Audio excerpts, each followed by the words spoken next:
मी national खेळलोय football, मी district champion आहे boxing. या 2024 निवडणुकीमध्ये तुमचं विजन काय आहे? आमच्या खडकीमधनं 8 ऑलिम्पियन्स आणि नाहीतरी 101 इंटरनॅशनल प्लेयर्स गेलेले आहेत हॉकीचे. म्हणजे मनीष आनंद एवढे प्लेयर होते, नॅशनल प्लेयर होते, एकदम इकडे राजकारणात कुठं आले? काय झालं ते?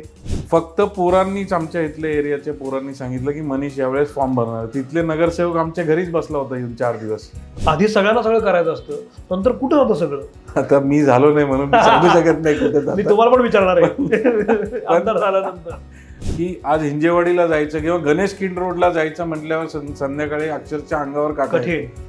माहितीये का कुणाशी बोलतोय? देव माणूस आहे, यांनी मला वाचवलं बोले कोविडमध्ये. I don't know that person. 2019 मध्ये तुम्हाला तिकीट हवं होतं, पण समोर नाही मिळालं, तरी पण तुम्ही काम चालू ठेवलं. तो पिरियड कसा होता तुमच्या?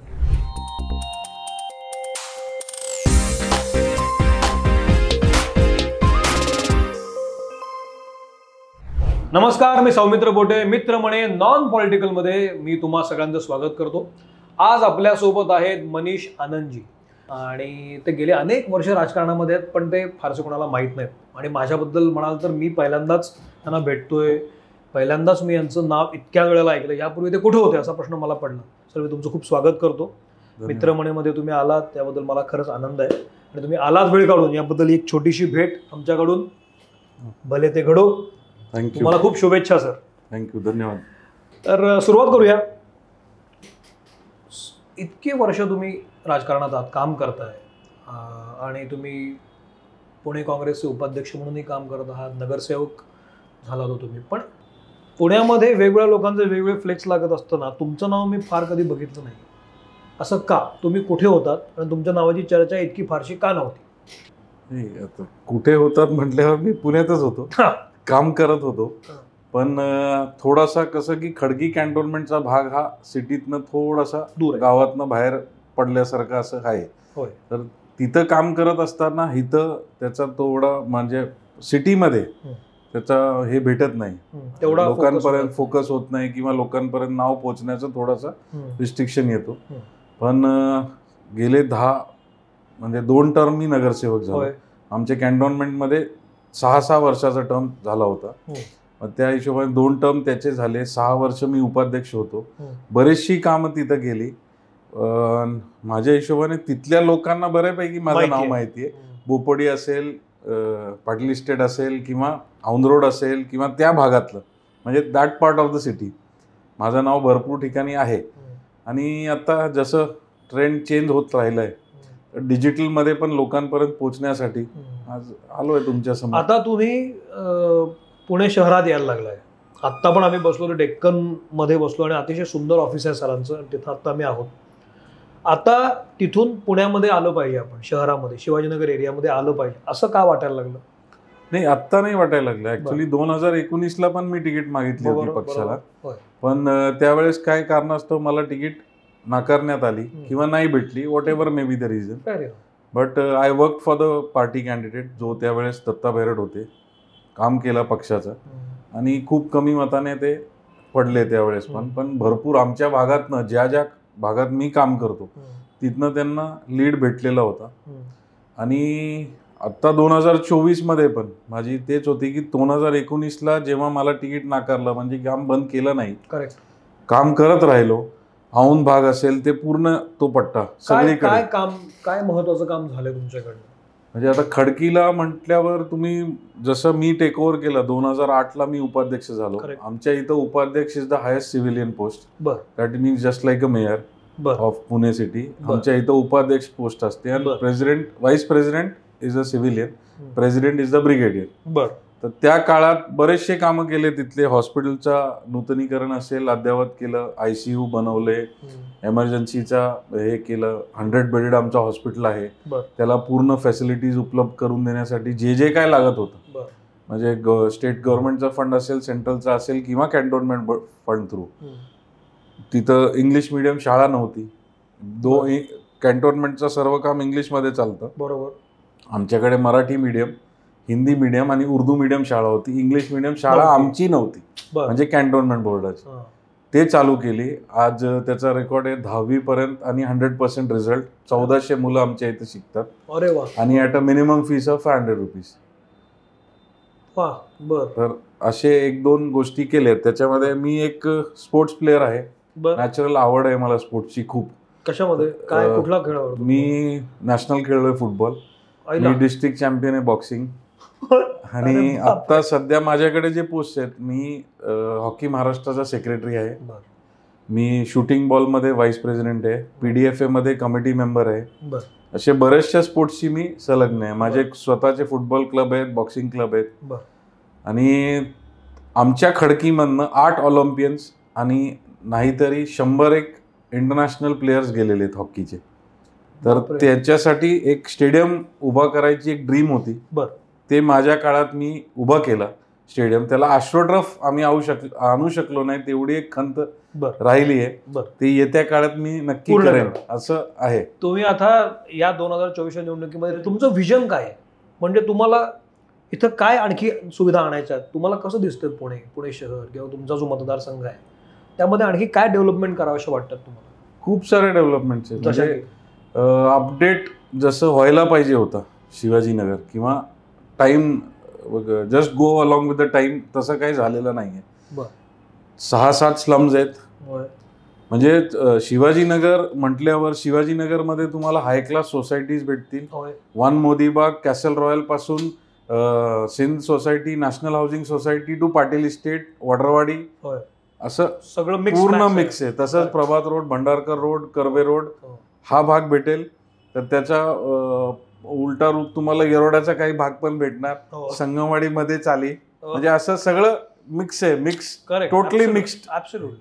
तर त्याच्यामध्ये ते अपडेट व्हायला पाहिजे होतं. जसं SRAची काही स्कीम्स झाले, काही पेंडिंग पडले. तर स्लम रिहॅबिलिटेशन एक मोठा मुद्दा आहे.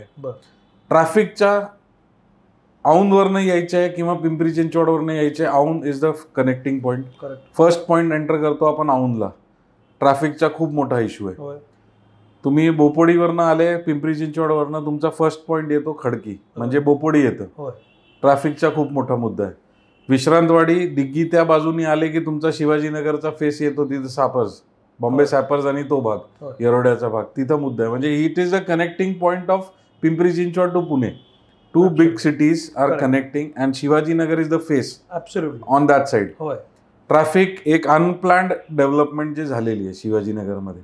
म्हणजे काही प्लॅनिंग न करता मला आज मला ह्या प्रॉब्लेमचा त्रास, म्हणजे हा त्रास होतोय.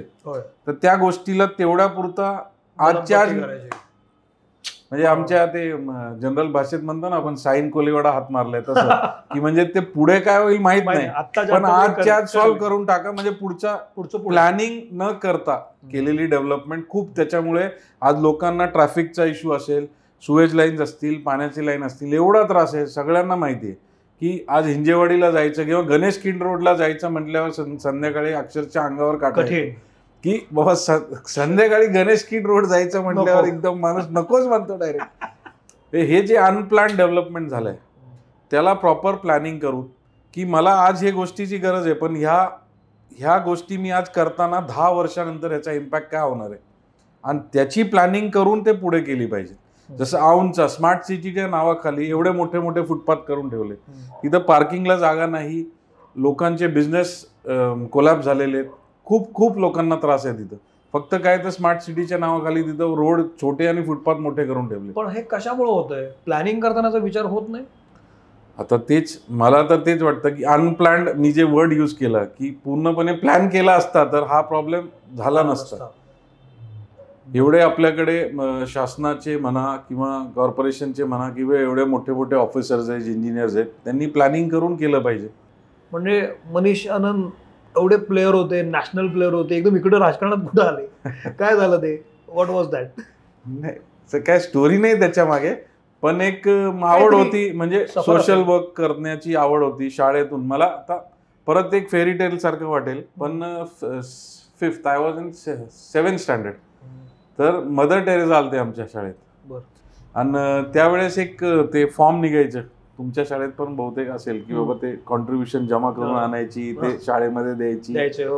मग ते मदर टेरेसाला भेटायचे, तर ज्याच्या फॉर्म मध्ये जास्त पैसे असतील त्याला भेट मिळेल आणि त्यांच्या हाताने तुम्हाला काहीतरी दिलं जाईल, असं ते शाळेवाल्यांनी आम्हाला सांगितलं होतं. मग त्याच्यासाठी खूप मेहनत करून त्यावेळेस मला आठवतं काहीतरी 100 रुपये मी जमा केले, 10 रुपये, 5 रुपये, 10 रुपये असं.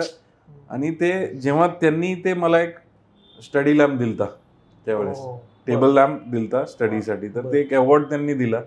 आणि त्या काळातली एक अजून एक हे झालं की बाबा त्यांनी जेव्हा ते स्पर्श म्हणा किंवा काय म्हणा, एक वेगळेच ते एनर्जी झाली. त्याच्यानंतर पासून खूप सोशल कॉजेस असतील किंवा काय असतील त्याच्यामध्ये आवड निर्माण झाली. मग जसं कॉलेज आलो, कॉलेजमधनं मग गणपती मंडळ पोरं जमा व्हायची, मग ते लीड करायचं एक थोडासा चालू झाला. त्याच्यानंतर 96 मध्ये आमची कॅन्टोन्मेंटची निवडणूक होती. फक्त पोरांनीच, आमच्या इथल्या एरियाच्या पोरांनी सांगितलं की मनीष यावेळेस फॉर्म भरणार. तिथले नगरसेवक आमच्या घरीच बसला होता येऊन 4 दिवस की ह्याला फॉर्म भरायला लावू नका, संबंध होते. मग त्याच्यानंतर ती स्टोरी थोडीशी जरा हे झाली. मग 2008 पर्यंत आमच्या इथे इलेक्शन झाले नाही. 2008ला फर्स्ट इलेक्शन झाली, तर माझ्या समोर कोण उभा राहायला पण कॅन्डिडेट नव्हता. दुसऱ्या वॉर्डातनं माणूस आयता करून यांनी माझ्यासमोर उभा केलता पक्षाने, I don't take the name. आणि त्यावेळेस I won with the highest number of votes, मतलब जे वोट्स पडलेत त्याच्यातले 97.5% वोट्स मला होते. इतर कॅन्डिडेटला 2.5% वोट होते टोटल वोट मधनं. मग तो काम सुरू करायचं ते झालं की बाबा सोशल कामं करत होतो. म्हणजे गणपती मंडळ असेल, लोकांचे काय कामं असतील, सीओना भेटायचं. आमच्या इथं CO is as good as commissioner, त्यांना भेटायचं, लोकांचे कामं करून द्यायचे. असं करत करत करत मग नगरसेवक झालो. काम बघून त्यावेळेसचे आमचे खासदार सुरेशभाई कलमाडी होते, त्यांनी मला उपाध्यक्ष केला आणि हायेस्ट टर्म उपाध्यक्ष राहिलो. खडकी कॅन्टोन्मेंट बोर्डाचा एकटाच आहे मी, Manish Anand. 6 years I was the vice president. नाहीतर ते टर्म असती 1 वर्ष 2 वर्ष आणि चेंज करतात. पण 6 वर्ष 27 June 2008 to 5 June 2014 I was a vice president. त्या कार्यकालात एवढी कामं केली, म्हणजे तरी काही राहिलीत. मी असं नाही म्हणत 100% मी सगळीच कामं केली, पण भरपूर अशी कामं केली की 2015च्या निवडणुकीत जेव्हा भाजपची मोठी लाट होती, एवढी मोठी लाट होती की कोणच राहिलं नाही, म्हणजे सगळेच पडले त्या काळात. पण 2015च्या इलेक्शनमध्ये पण 8 पैकी 6 नगरसेवक काँग्रेसचे खडकीमध्ये आणले माझ्या नेतृत्वाखाली, आणि we could retain the Congress flag over there. आणि हे केल्यानंतर मग पक्षश्रेष्ठींकडून शाबासकी मिळाली की नाही तुम्हाला? काही मिळाली, शाबासकी मिळाली. पण लगेच 2019ची इलेक्शन आली आणि आमचे इथले 4 नगरसेवक प्रेशरमध्ये येऊन पक्ष सोडून गेले. ते पक्ष सोडून भाजपमध्ये गेले. या 19 नंतर पॉलिटिक्स किती बदललंय, कसं बदललंय, काय वाटतं तुम्हाला? तुम्ही इतके वर्ष बघताय पॉलिटिक्स कशा पद्धतीने बदलतंय, स्पेशली 2019 नंतर खूप गोष्टी बदलल्या. आता तुम्हाला काय वाटतं या सगळ्या राजकारणाकडे बघून? सिंपल एक लाईन मध्ये सांगणार मी, कुणाही पक्षावरती किंवा नेत्यांवरती. Earlier politics used to be played और politics used to be in the living room. Now it has gone to the wash toilet. It is just in a single line, it is like that. एवढी वाईट परिस्थिती झालेली आहे. काय करायला पाहिजे? समजा उद्या तुम्ही सत्तेत आलात, काय गोष्ट प्रायोरिटीनं जर हे राजकारण नीट करायचं असेल तर काय करायला पाहिजे असं वाटतं तुम्हाला? मेंटॅलिटी लोकांची केली पाहिजे, म्हणजे व्यवस्थित केली पाहिजे. आज सत्तेसाठी कुठल्याही पातळीवर जायला तयार आहेत लोक, ते थांबवलं पाहिजे. आणि तसंच मतदारांनी ते थांबवलं पाहिजे. जसं आज नोटाचा ऑप्शन काँग्रेसमुळेच आहे, पण ते त्याच्या पुढे जाऊन की जर ह्यांनी पक्ष बदललं तर मतदारांना पण तेवढं राईट पाहिजे की बाबा आम्ही तुला ह्या पक्षातनं नवं निवडून दिला, आम्ही तुला ह्या पक्षातनं दिलं होतं, तुला पाडायची जबाबदारी आमची, तू घरी बस. असं काहीतरी त्याच्यात प्रोव्हिजन आले पाहिजे. 2019 मध्ये तुम्हाला तिकीट हवं होतं पण समोर नाही मिळालं, तरी पण तुम्ही काम चालू ठेवलं. तो पिरियड कसा होता तुमच्यासाठी? की तुम्हाला अपेक्षा असते की मला तिकीट मिळेल, मग मी एक काहीतरी काम करेन, पण ते होत नाही. कारण शेवटी पक्ष मोठा असतो, तुम्हाला पक्षाची आदेश मानायला लागतो, तरी पण तुम्ही काम करत असता. तो पिरियड कसा होता आणि त्यातनं तुम्ही मोटिवेट होऊन बाहेर कसे पडला? नाही, खूप 7-8 दिवस तर ते ॲब्झॉर्ब करायलाच गेले की का नाकारलं. म्हणजे कार्यकर्त्यांची एवढा प्रेशर होता, सगळे कार्यकर्ते म्हणजे घरीच होते माझे 7-8 दिवस. भरपूर कार्यकर्ते, लेडीज असतील, मुलं असतील, सगळ्यांची रडणं असं झालं की ते कुणाची तरी मयत झाली घरी, असं माझ्या घरी तशी परिस्थिती होती. पण त्याच्यातनं सगळ्यांना सावरून बाबा ठीक आहे, पक्षाचं आपल्याला काम करायचं आहे आणि पक्षासाठीच, आपण काय पक्ष सोडणार नाही किंवा कॅन्डिडेटच्या विरोधात काम नाही करणार, असे बऱ्याचशा गोष्टी त्यावेळेस घडल्या. पण खूप एक धक्का बसतो माणसाला की मी एवढं करून जर मला ते अचीव होत नाही आणि you cannot get the proper reasons out of it की मला का नाही दिलं, ते अजून वाईट वाटतं. पण मग ह्याच्यातून तुम्ही मोटिवेटून बाहेर कसं पडला? व्हॉट असं काय आहे की त्यातनं तुम्ही ट्रिगर आउट झाला आणि नाही यार ठीक आहे चल करते आपण? बऱ्याचशा त्याच्यातल्या गोष्टी आहे, पण 2-3 एक्झाम्पल देतो. Please please. काही लेडीज आहेत वॉर्डातल्या, म्हणजे ते आले, बघितलं सगळं वातावरण, ते डायरेक्ट येऊन माझ्या पाठीवर थाप मारली, हा महिना तू काय को डरत आहे, ये नाही नेक्स्ट इलेक्शन आपण वापिस खडे रहेंगे. बऱ्याचशा लोकांनी तर सांगितलं इंडिपेंडेंट बरा, पण आपण निवडून येऊ, काय नाही होत आपण निवडू. पण ते त्यावेळेस हे होतं की इंडिपेंडेंट आपल्याला पक्षाच्या विरोधात नाही जायचं. आणि असे लेडीज होते, मुलं होती, लहान लहान बाल, म्हणजे ज्यांच्या कामं केली असतील किंवा कुणाची ऍडमिशन केली किंवा कुणाचं काय, अशा लोकांनी येऊन सांत्वना केली की बाबा नाही, you have to come out of it आणि आपण पुढे जाऊ. म्हणजे पुढच्या इलेक्शनला किंवा पुढच्या आपल्याला लई कामं करायची, त्याच्यावरनं काय थांबलंय आपलं, असं करून त्याच्यातनं मला वाटतं तुमच्या ह्या सगळ्या जो तुमचा एक पर्सोना आहे ना, स्पोर्ट्स खूप मॅटर करत आहे असं मला वाटतं. तो जो स्पोर्ट्सचा जो जिगरा 100% आहे ना, 100% स्पोर्ट्स पर्सन असल्यामुळे winning and losing is a total different criteria.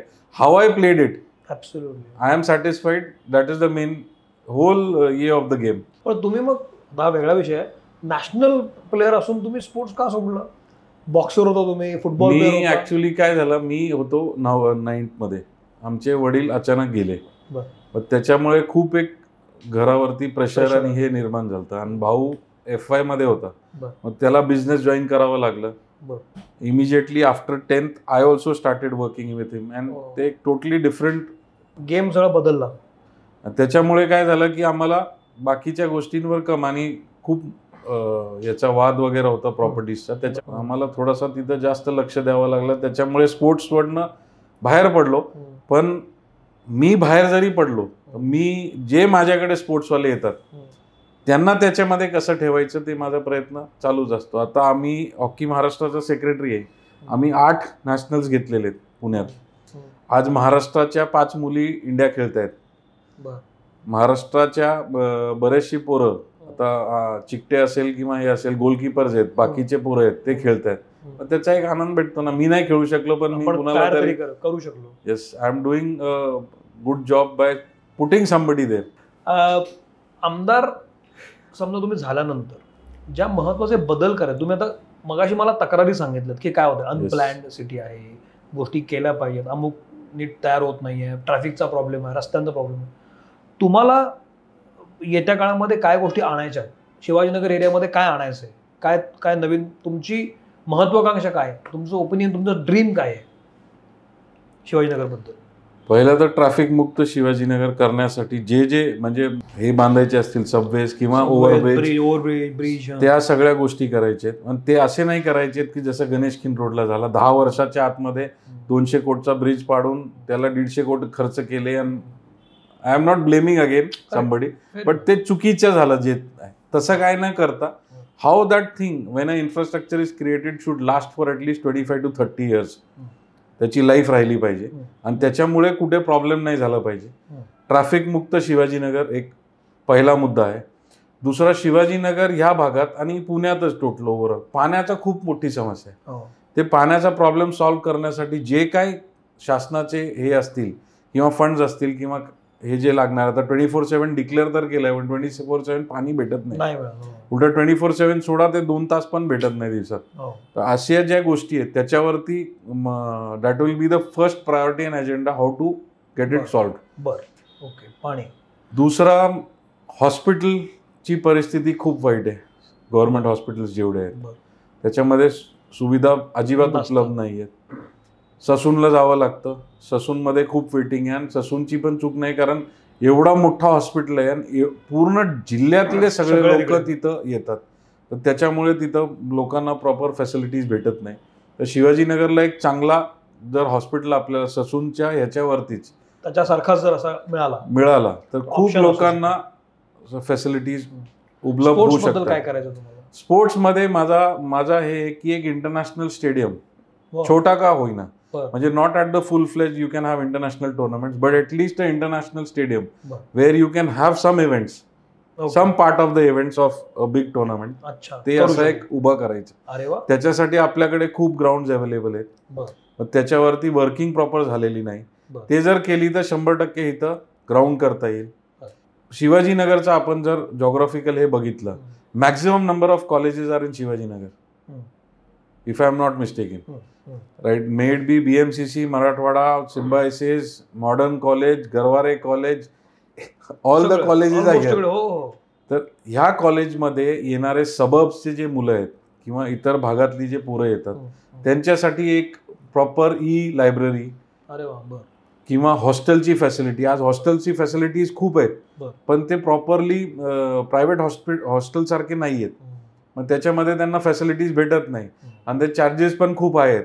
तर अशी काय हॉस्टेलची फॅसिलिटी अलॉंग विथ लायब्ररी असं करता आला तर मुलांचा त्याला खूप बेनिफिट होईल आणि लोकल लेवलला पण होईल आणि बाहेरचे जे मुलं इथं येतात त्याचा बेनिफिट होईल. असं एक माझ्या डोक्यात आहे. दुसरा, कॉर्पोरेशनचे स्कूल्स तुम्ही जर बघितले तर एवढी वाईट परिस्थिती आहे की बिल्डिंग आहे, इन्फ्रास्ट्रक्चर आहे, मुलंच नाही आहेत. बरोबर. Just the way of teaching म्हणा किंवा आतला जो द्यायचा, म्हणजे तुम्ही बिल्डिंग दिली आहे, बेंचेस दिले, टेबल दिले, इन्फ्रास्ट्रक्चर आहे, पण तुम्ही त्यांना बुक्स दिले नाही प्रॉपर. तुम्ही किंवा आज तेच म्हणताना अपडेट नाही झालंय, अपडेट व्हायला पाहिजे. लर्निंग असेल, डिजिटल बोर्ड्स असतील, स्मार्ट लर्निंगचा कल्चर आणला पाहिजे, इंग्लिश मीडियम केलं पाहिजे. त्याच्यामध्ये तुम्ही अजून मराठी मीडियमवरच चाललाय. मराठी मीडियम बद्दल माझा काय हे नाहीये, मराठी मीडियम चांगलंच आहे, पण आज जर तुम्हाला वर्ल्डला फेस करायचं म्हटल्यावर तर इंग्लिश मीडियम काउंट्स. मग त्यावेळेस तो कॉम्पिटिटिव्ह याच्यातनं बाहेर पडतो मुलगा. किंवा मराठी मीडियम जरी असेल तर त्याच्यामध्ये त्याला ॲटलिस्ट फॅसिलिटीज दिली तर असा एक कुठली एक शाळा घेऊन त्याला एक पायलट प्रोजेक्ट करून प्रस्तुत करायचं की त्याच्यावरनं शिकवण घेऊन अख्ख्या महाराष्ट्रात तशी शाळा करता येतील. पण हे एक आमदार, जर तुम्ही आमदार झाला तर एक आमदार हे सगळं करू शकतो. हो, 100% त्याची पॉवर असते, 100% करू शकतो. मग हे आमदार का नाही करत? म्हणजे आधी तर सगळ्यांना सगळं करायचं असतं. पाणी, शिक्षण, रस्ते हे मूलभूत सुविधा आहेत, प्रायमरी आपल्या नीड्स आहेत. आधी सगळ्यांना सगळं करायचं असतं, नंतर कुठं होतं सगळं? आता मी झालो नाही म्हणून मी सांगू शकत नाही कुठे. मी तुम्हाला पण विचारणार आहे आमदार झाल्यानंतर.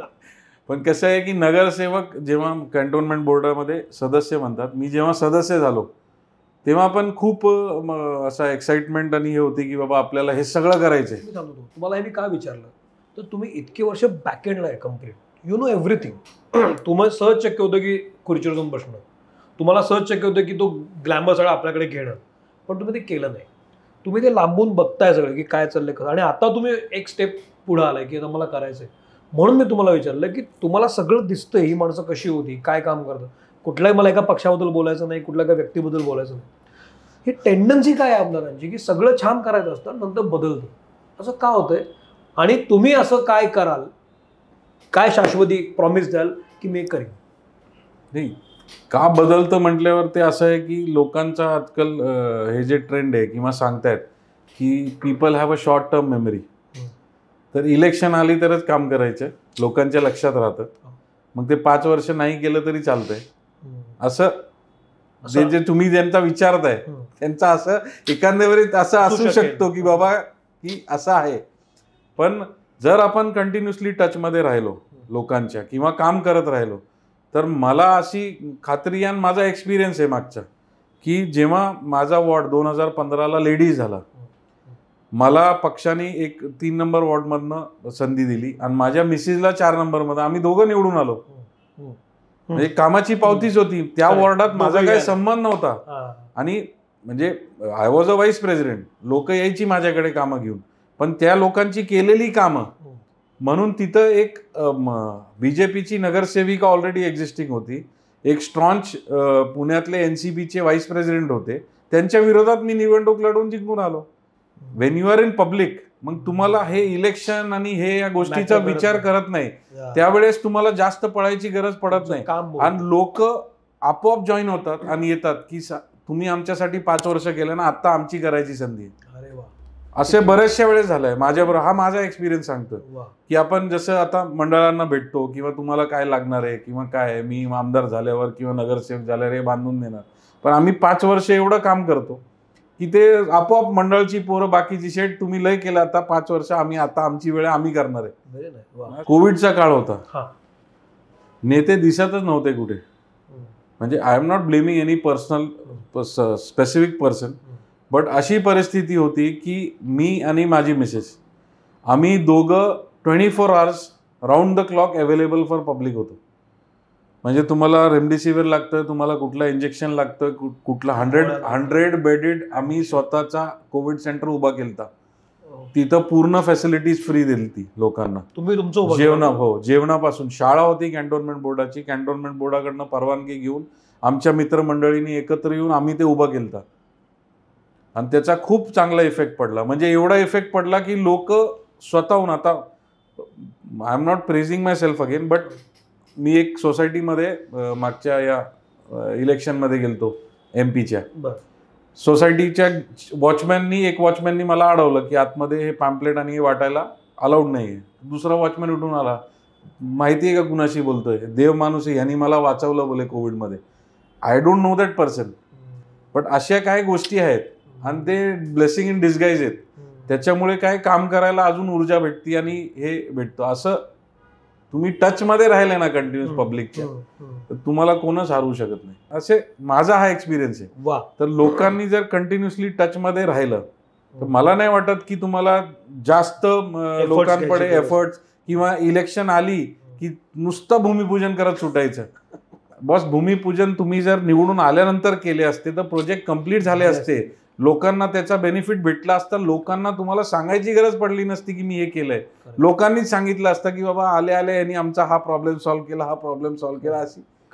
अशी परिस्थिती आहे. पण माझा पण तेच विचार आहे की जसं निवडणूक लागेल किंवा निवडणूक झाली की निवडून आलो तर लोकांचे डे 1 पासून प्रोजेक्ट चालू करायचे. कारण बरेचसे प्रोजेक्ट असे असतात की त्यांना 2-3 वर्ष लागतात पाईपलाईन मधनं सँक्शन व्हायला. तर तुम्ही जेव्हा आत्ता टाकले किंवा आता त्याचा पाठपुरावा केला तर 100% ते 2 वर्षात किंवा ऍटलिस्ट मिड टर्म मध्ये तुमच्या कम्प्लीट होतील. करेक्ट. आणि तुम्हाला लोकांना सांगता येईल की मी हे केलंय. पुढच्या येत्या 5 वर्षात तुम्हाला मग त्या लोकांसमोर परत जायला आणि सांगायचं नाही ते राहायला असेल किंवा मी आत्ता करतो, मी आता भूमिपूजन करतो, माझ्याकडे फंडच नव्हता, बजेटच नव्हता, असं सगळ्या गोष्टी करायची गरज पडणार नाही. वा. तर तुम्ही इतके लोकांसोबत जाऊन काम करताय, ग्राउंड रियालिटीवर काम करताय, गेल्या काही काळामधलं मध्ये काय चालू आहे तुमचं काम? तुम्ही काय लोकांच्या समस्या सोडवताय, काय इश्यूज लोकांसमोर आणताय? आता जसं मी बोललो नाही का की लोकांच्या संपर्कात राहणारा माणूस, तर आपल्याला डेक्कनमध्ये आता ऑफिस मध्यवर्ती कार्यालय केलंय. बरोबर. खडकीमध्ये ऑलरेडी माझं ऑफिस आहे, मुला रोडला एक ऑफिस आहे, बोपोडीला एक ऑफिस आहे, औंध रोडला एक ऑफिस आहे. तर असं की लोकांना जास्त लांब किंवा हा अप्रोचेबल पर्सन आहे, इझिली अप्रोचेबल आहे, असे आपण बऱ्याचशा ठिकाणी सगळ्यांसाठी सुविधा करून ठेवलेले आहेत. ज्याच्यामध्ये लोक येतात, त्यांचे काय प्रॉब्लेम असतील घेऊन त्याच्यावरती आपण सॉल्युशन काढतो. आणि बोर्ड डिझॉल्व्ह होऊन आता 2 वर्ष झाले. कॉर्पोरेशनचे कॉर्पोरेटर डिझॉल्व्ह होऊन 1.5 वर्षाच्या आसपास झालेले आहे. तर तरीही आपलं काम काय थांबलं नाहीये. आता nearly 700 proposals I have sent to state and centre. 700? Yeah. त्याच्यामध्ये बरेचसे त्यांचे उत्तर पण आलेत, बरेचशा कामांना अप्रुव्हल पण भेटलंय आणि बरेचसे काम चालू झालेत त्याच्यामधले. तर नियर अबाउट तो जो बजेट आहे तर 1400 कोटीच्या आसपासचा मी ऑलरेडी प्रोजेक्ट्स पाठवलेले आहेत आणि त्याचा पाठपुरावा सतत चालू आहे. म्हणजे हे नाही की पोस्ट नाही आहे आणि आपण थांबलोय किंवा पोस्ट आल्यावरच काम करू. तर हेच म्हणतो की हे आपण कामं चालू ठेवले की 100% ते जेव्हा सँक्शन येतील किंवा काम चालू होतील तर नुसतं भूमिपूजनला नाही, त्याच्या मागचा जो लेटर असेल किंवा हे असेल की हे काम कुणी केलंय, त्यावेळेस ते लोकांना दिसतंच, कळतंच की बाबा हा माणूस पोस्टमध्ये नव्हता, याच्याकडे कुठलाही पद नव्हता, तरीही हा काम करत होता सतत. मग त्याचा आपल्या लोक आपली साथ देतील. तर मला इतकं जर तुम्ही ग्राउंड चेक तुमचा असेल तर त्याचा नक्की फायदा होईल आणि तुम्ही जे काम केलंय त्यातनं लोक तुम्हाला वोट करतात, कारण लोकांना अपेक्षा असते की बाबा हा माणूस काहीतरी बदल घडवेल. लोकांना अपेक्षा असते की मी त्या माणसाकडे गेलो की तो मला भेटला पाहिजे, माझ्याशी बोलला पाहिजे, माझ्या जो प्रॉब्लेम आहे तो त्यांनी ऐकून घेतला पाहिजे, त्याला कळायला पाहिजे की नेमका प्रॉब्लेम काय, त्याच्यावरती solution is a second part, पण ऍटलीस्ट ऐकून घेतलं पाहिजे. आज काय परिस्थिती, हा ठीक आहे ठीक आहे ठीक आहे, असं नाही होत. लोकांना समजून घेण्यासाठी माणूस पाहिजे. ते समजलं की सॉल्युशन आपोआप निघतं. Solution is not a big task, but that listening power किंवा ते ऐकून घेण्यासाठी काहीतरी. मला हेच भारी वाटतंय की तुम्हाला तो कॉन्फिडन्स वाटतोय. मला खात्री आहे की येता काळ तुमच्यासाठी खूप महत्त्वाचा असेल. तुम्हाला खूप साऱ्या शुभेच्छा सर. थँक्यू. कारण असं विजन घेऊन जर कोणी येणार असेल तर त्याच्याकडनं अपेक्षा असतात आणि तुमच्याशी बोलल्यानंतर मला ते एक प्रॉमिसिंग तुमचा आवाज वाटतोय की ह्याच्यातून हा माणूस काहीतरी करू शकेल. तुम्हाला खूप साऱ्या शुभेच्छा. मित्र म्हणे नॉन पॉलिटिकलमधली ही मुलाखत कशी वाटली मला जरूर सांगा. मी सोशल मीडियावर आहे, सरही सोशल मीडियावर असतीलच. इन्स्टा त्यांचे अकाउंट असतील, त्यांचे सोशल मीडिया वेगवेगळे. फेसबुकवर आहात तुम्ही? फेसबुक इंस्टावर आहेत तर त्यांना सांगा तुमच्या काही अपेक्षा असतील त्याही बोलून दाखवा. सर जरूर बोलतील. आणि हा एपिसोड कसा वाटला मला जरूर सांगा. तर इथं थांबतो मी. सर तुम्ही आवर्जून वेळ दिला त्याबद्दल मनपूर्वक आभार. Thank you very much. भेटत राहू, भले ते घडो. Thank you very much.